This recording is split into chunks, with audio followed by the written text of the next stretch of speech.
right. Welcome to this video. In this video, we'll be dealing with the concept of taking higher order derivatives. So all that means is that we just keep taking derivative of the previous derivative. So for example, if we have the derivative, this is normally what we've been calculating called the first derivative. So this is just equivalent to saying dy dx if you've got an expression in terms of y. We can also take what we call the second derivative, and this will just be d2 dy and then dx. And then we can go on and take the third derivative and so forth up until we take the nth derivative.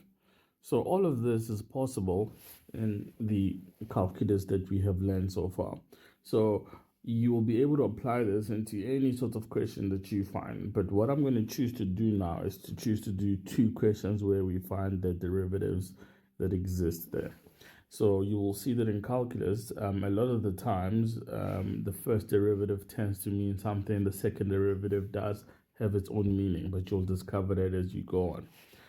So what I want to emphasize now is let us do the first question. So find the fifth derivative of f of x, which is this expression. So the way you'll go about it, you'll just find the derivative of f of x. So you'll see that the derivative of this is 6x to the 5. You'll then go on and say plus 15x to the 4 minus 12x to the 2 and plus 4x minus 20. So that'll be the first derivative. You then allowed to go and find the second derivative of this. So this is basically the derivative of the first derivative. So this gives us 30x to the 4 plus 5 times that, giving us 60x to the 3 minus 24x plus 4. So that'll be the second derivative. You then asked to compute the third derivative, so which is the derivative of the second derivative. So then this gives us 120x to the 3 plus 180 x squared minus 24. And then we can then continue with this and find the fourth derivative. And the fourth derivative of this does give us 120 times 3, which is 360 x squared, plus another 360 to the x. And then that is the fourth derivative. And therefore, we can get the fifth derivative, which is what we were asked to get. So this gives us 720x plus 360. So this is how we then compute higher order derivatives. Just keep taking the derivative of the previous function. And I think this will be our solution for this question because the question just said compute up until the fifth derivative.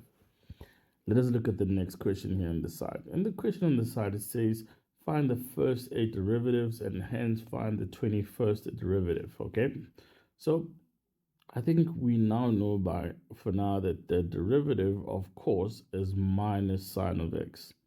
And therefore, the second derivative of that, you have the minus, you're taking the derivative of sine. So this gives us minus cos of x. We take the third derivative, we take the derivative of that minus cos of x. Then it'll simply multiply with the sine, just giving us a positive sign. And the fourth derivative of this will give us cos of x. I will do the fifth derivative here. So the fifth derivative of that gives us minus sine. And you can see it goes back to cos of x, but we'll use that property shortly. So this will be minus cos of x. The seventh derivative is therefore equals to positive sine of x. And therefore, the eighth derivative gives us cos of x. Okay, so you can clearly see that the derivative of causes, they loop or they repeat every 4 terms. So you will see that every 4 terms, they actually just cycle and repeat. But the question was to find out what is the 21st derivative.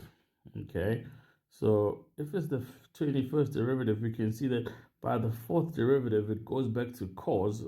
And then 21 is 4 times 5 plus 1. So all multiples of 4 are going to give you cos. And then because you just have to add 1 to that, it'll be equivalent to just minus sine of x. So this was quite a good question just to see what the pattern gives. So that's how you do higher order derivatives. Remember to use your derivative techniques, differentiation techniques, if you need to, when doing questions of this type. But generally, this is how you then work out higher order derivatives.